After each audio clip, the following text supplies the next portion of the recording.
kasali. Mamaya lagi na tayo. 1, 2, 3, 4, 5, 6, 7 ba?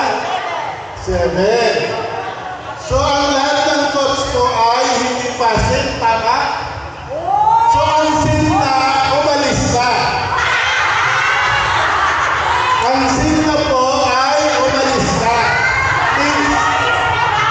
Ayan. So, ilan na lang hindi sin? 5 na hindi pa sin, tama? So, coach. Ito yung sikretong malupit na hindi alam ng asawa ko. Kumuha ko ng 5 numbers. Pabunutin mo sila. Or pangalan. Ang unang, ang mabubunot natin ay sasagutin ko para siya ay maging sin.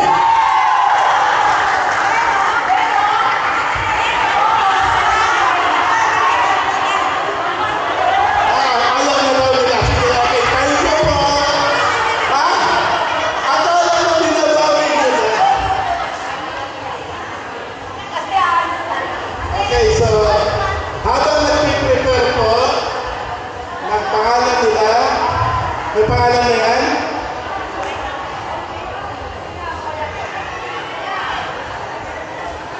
Kasi siyempre, head coach sila. So, kailangan nila ay maging sin. Okay?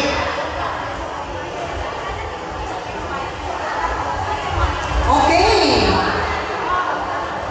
As per instructor of our CEO, nakarami mo kaagapay mo, ang mabubunot niya dito ay i-sponsoran niya ng licensing for Zumba instructor. Okay? Kung sino ang mabubunot ay a-attend ng B1 for being our new licensed Zumba instructor. Okay, palakpakan nga, palakpakan. Okay, so walang daya ha.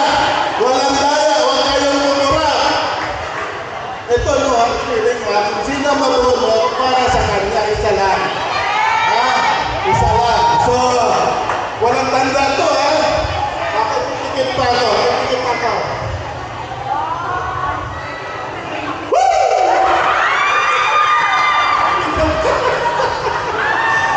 Ang mapalad!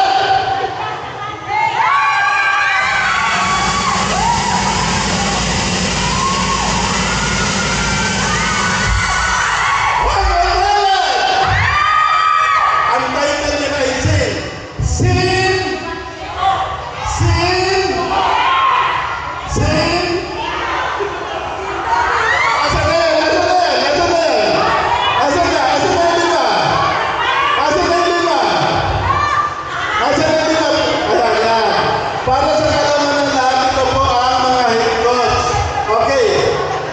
So, si Coach Grace, Coach Irene, Coach Elena, Coach Fatima, at Coach Joby. Okay. Yan, boss.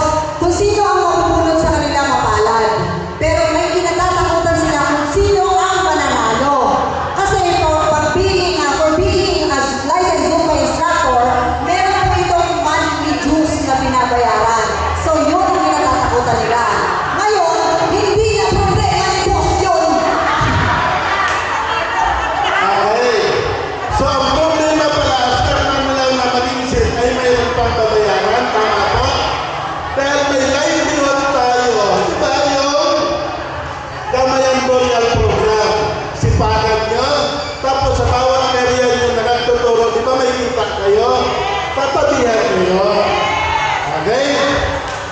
So, ngayon, ang mapalad.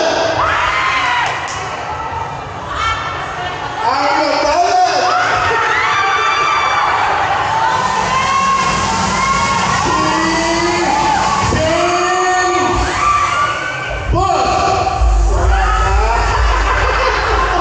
Okay, daw ka.